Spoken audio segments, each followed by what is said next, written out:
बहुत ही तनाव से भरा हुआ था। उसका पूरा जीवन तनाव और चिंता में ही कट रहा था। ऐसा लग रहा था मानो वो जीवन नहीं बल्कि तनाव को जी रहा है। जब तक उसका विवाह नहीं हुआ था उसे विवाह करने का तनाव था। विवाह हो गया तो पत्नी और घर के खर्चों को चलाने का तनाव रहने लगा। बच्चे न होने का तनाव रहने लगा। बच्चा हो गया तो उसकी शिक्षा और भविष्य का तनाव सताने लगा।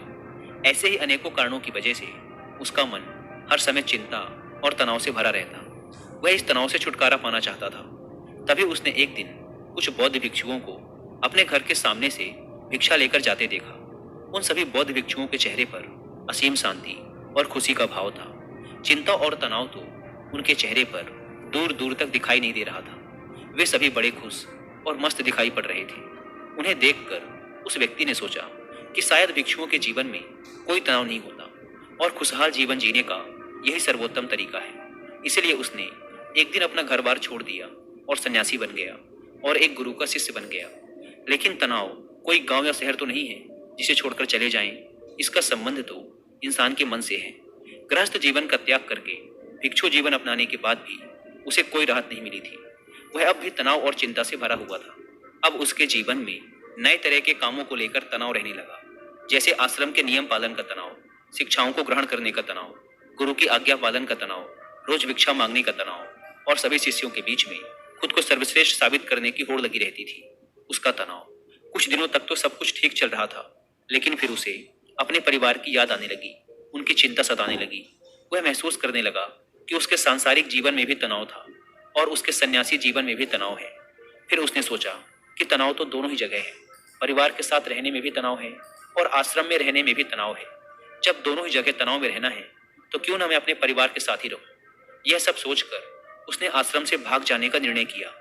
एक दिन वह आश्रम से भाग ही रहा था कि तभी उसके गुरु ने उसे देख लिया और पीछे से चिल्लाकर कहा, जिससे तुम भाग रहे हो वह तो तुम्हारे साथ ही है, फिर तुम्हारे भागने का क्या फायदा? आखिर कब तक तुम ऐसे ही भागते रहोगे? गुरु की आवाज सुनकर वह व्यक्ति रुक गया और बोला, गुरुदेव, मेरा जीवन तनाव से भरा हुआ था और उस तनाव से छुटकारा पाने के लिए मैं भिक्षु बन गया, लेकिन यहाँ भी मेरा तनाव कम नहीं हुआ, इसीलिए मैं अपने सांसारिक जीवन में वापस लौट रहा हूँ। गुरु ने कहा, वो सब तो ठीक है, तुम वापस लौट सकते हो, लेकिन कम से कम तनाव को तो यहीं छोड़ जाओ। वापस सांसारिक जीवन में जाकर फिर उसी तनाव को लेकर घूमोगे तो यहाँ आने का क्या फायदा? शिष्य ने कहा, गुरुदेव, क्या ऐसा संभव है? क्या ऐसा हो सकता है कि मेरे जीवन का सारा तनाव गायब हो जाए?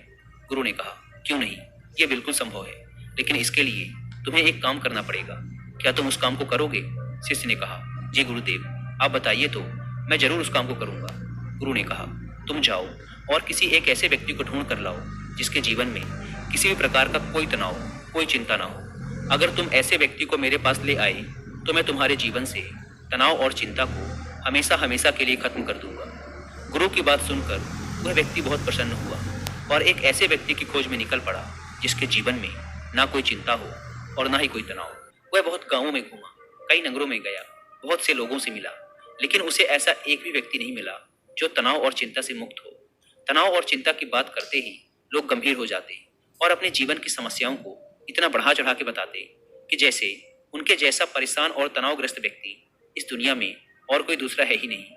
ढूंढते ढूंढते सुबह से शाम हो गई, लेकिन उसे ऐसा व्यक्ति नहीं मिला जो पूरी तरह से तनाव मुक्त हो। फिर उसे एक समझदार व्यक्ति ने सलाह दी कि इस दुनिया में केवल शराबी ही एक ऐसा व्यक्ति है जिसके जीवन में कोई चिंता, कोई तनाव नहीं होता। इसीलिए तुम एक शराबी को ढूंढो और उससे पूछो। शिष्य ने उस व्यक्ति की बात मान ली और बहुत खोज मशक्कत के बाद एक ऐसे शराबी को ढूंढ निकाला जो हर समय शराब के नशे में धुत रहता था। उसने उस शराबी से पूछा, मैंने सुना है कि तुम्हारे जीवन में कोई चिंता, कोई तनाव नहीं है, क्या यह बात सच है? शराबी ने लड़खड़ाती हुई जबान से उत्तर दिया, तनाव ये क्या होता है? ये किस चीज का नाम है? मुझे नहीं पता। यह सुनते ही शिष्य के खुशी का ठिकाना ना रहा। उसने सोचा, चलो दिन भर मेहनत करने के बाद अंततः वो व्यक्ति मिल ही गया जिसकी मुझे तलाश थी। शिष्य यह सब सोच ही रहा था कि तभी शराबी फिर बोल पड़ा, मुझे बस इस बात की चिंता सताती रहती है कि मुझे शराब कहाँ से मिलेगी? शराब के लिए धन का इंतजाम कहाँ से होगा? क्या तुम्हारे पास कुछ धन है? मैंने अपनी पत्नी से सारा धन छीन लिया है, लेकिन क्या तुम कुछ मदद कर सकते हो? यह सुनकर वह शिष्य हैरान रह गया। उसकी सारी खुशी गायब हो गई। अब तक दिन भी ढल चुका था और अंधेरा होने वाला था, इसीलिए वह थक कर एक मंदिर के चबूतरे पर बैठ गया। वह बहुत हताश और निराश था। वह सोचने लगा, क्या इस दुनिया में कोई भी तनाव मुक्त नहीं है? तभी एक छोटा गरीब बच्चा उसके पास आया और बोला, भंते, बहुत जोरों की भूख लगी है, क्या कुछ खाने को मिलेगा? वह शिष्य उस बच्चे की तरफ देखकर बोला, जब तुम जैसे छोटे बच्चे के जीवन में भी चिंता और तनाव है तो बड़ों का क्या हाल होगा? बच्चे ने कहा, महात्मा जी, चिंता और तनाव नहीं, केवल भूख है, क्या आपके पास से कुछ भोजन मिलेगा? बच्चे की यह बात सुन शिष्य अचानक बहुत प्रसन्न हो गया, जैसे उसे कुछ प्राप्त हो गया हो। उसने अपने झोले में से कुछ भोजन निकालकर उस बच्चे को दिया और वहां से भागता हुआ सीधा गुरु के पास पहुंचा और बोला, गुरुदेव, बहुत ढूंढने के बाद भी मुझे ऐसा एक भी व्यक्ति नहीं मिला जो तनाव मुक्त हो, जिसके जीवन में कोई भी चिंता ना हो। सभी के जीवन में कुछ ना कुछ चिंताएं हैं। जिसके पास धन नहीं है उसे धन की चिंता है, जिसके पास धन है उसे और अधिक धन कमाने की चिंता है, जिसके पास प्रेम नहीं है वो प्रेम के लिए चिंतित है, जिसके पास प्रेम है वो प्रेम से चिंतित है, जिसके पास काम नहीं है वो काम के लिए परेशान है, जिसके पास काम है वो काम से परेशान है। दुनिया में हर इंसान हर स्थिति में किसी न किसी वजह से परेशान है और तनावपूर्ण जीवन जी रहा है। लगता है इस तनाव से छुटकारा पाना संभव ही नहीं है। गुरु ने कहा, तनाव से छुटकारा पाना भी संभव है, लेकिन इसके लिए तुम्हें कुछ करना पड़ेगा। इसके बाद गुरु कुछ गीली लकड़ियां लाकर शिष्य के सामने रख देते हैं और कहते हैं, इसमें आग लगाओ। शिष्य उन गीली लकड़ियों में आग लगाने का बहुत प्रयास करता है, लेकिन उसमें आग नहीं लगती। तो शिष्य कहता है, गुरुदेव, ये लकड़ियां तो गीली हैं, फिर इसमें आग कैसी लगेगी? गुरु ने कहा, तो अब तुम क्या करोगे? इन लकड़ियों को सुखाओगे या बैठकर चिंता करते रहोगे कि अब मैं क्या करूं? इन लकड़ियों में आग तो लग नहीं रही। क्या तुम्हारे चिंता करने से ये लकड़ियां सूख जाएंगी, या फिर तुम थोड़ी सी मेहनत करके कुछ सूखी लकड़ियां इकट्ठा करोगे और आग लगाओगे? शिष्य ने कहा, गुरुदेव, आप ठीक कहते हैं, लेकिन हर चीज में कोई ना कोई चिंता तो होती ही है। गुरु ने कहा, चिंता किसी चीज में नहीं बल्कि तुम्हारे अंदर, तुम्हारे मन में होती है, और जहाँ चिंता व तनाव होता है वहाँ सफलता मिलनी मुश्किल हो जाती है, और जब सफलता नहीं मिलती तो हम और भी चिंता और तनाव में घुसते चले जाते हैं। शिष्य ने कहा, गुरुदेव, अगर सारे काम हमारे अनुसार होने लगे तब तो हमें चिंता नहीं होगी। गुरु ने कहा, इंसान के अंदर चिंता और तनाव उत्पन्न ही तभी होते हैं जब उसकी परिस्थिति और मनस्थिति अलग अलग होती है, यानी कि वो चाहता तो कुछ और है लेकिन उसे मिलता कुछ और है। इसीलिए अगर व्यक्ति अपनी परिस्थिति और मनस्थिति के बीच समन्वय स्थापित करना सीख ले तो वो तनाव से मुक्त हो जाएगा। शिष्य ने कहा, लेकिन ऐसे कैसे संभव है गुरुदेव? गुरु ने कहा, स्वीकार करके। जब हम किसी भी घटना को स्वीकार कर लेते हैं फिर वो घटना हमें तनावग्रस्त नहीं कर सकती। जैसे किसी दुर्घटना में अपाहिज हुए लोग शुरू में तो बहुत चिंतित और तनावग्रस्त होते हैं, क्योंकि उन्होंने अब तक अपने अपाहिजपन को स्वीकारा नहीं होता, लेकिन धीरे धीरे वो अपने इस स्वरूप को स्वीकार कर लेते हैं। फिर उन्हें वो अपाहिजपन उतना चिंतित और परेशान नहीं करता जितना शुरुआत में करता था। गुरु ने आगे कहा, जीवन में कुछ समस्याएं होती हैं और कुछ समस्याएं हम खुद निर्मित कर लेते हैं, सिर्फ सोच सोच कर, जबकि असल में वो समस्या होती ही नहीं है। शिष्य ने कहा, गुरुदेव, मैं कुछ समझा नहीं। गुरु ने कहा, तुम अपने परिवार को छोड़कर यहाँ क्यों चले आए? शिष्य ने कहा, क्योंकि वहाँ मेरे जीवन में बहुत तनाव था। गुरु ने कहा, क्या यहाँ तुम्हारे जीवन में तनाव नहीं है? शिष्य ने कहा, हाँ, तनाव तो यहाँ भी है।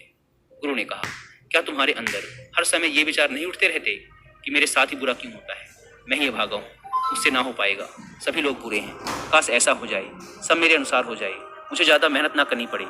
इसी तरह के और भी विचार क्या तुम्हारे मन में हर समय नहीं उठते रहते? शिष्य ने कहा, हाँ गुरुदेव, हाँ, बिल्कुल ऐसा ही होता है। जब मैं आश्रम में गुरु भाइयों के साथ रहता हूँ तब भी, और जब मैं घर में था तब भी। गुरु ने कहा, समस्या बाहर नहीं, समस्या तुम्हारे भीतर है। तुमने अपने अंदर बेवजह का तनाव बना रखा है, उन काल्पनिक घटनाओं के बारे में सोच सोच कर जो शायद तुम्हारे जीवन में कभी घटित भी नहीं होंगी। उनके बारे में सोच कर ही तुम चिंताग्रस्त रहते हो, तनाव में रहते हो। जिस दिन तुम इस बात को समझ जाओगे कि जीवन में समस्या होती है और उसका समाधान भी होता है, और उस समाधान को पाने के लिए कार्य करना पड़ता है, और उस कार्य का एक परिणाम भी होता है, तो उस दिन से तुम्हारे जीवन में कोई भी तनाव नहीं रहेगा।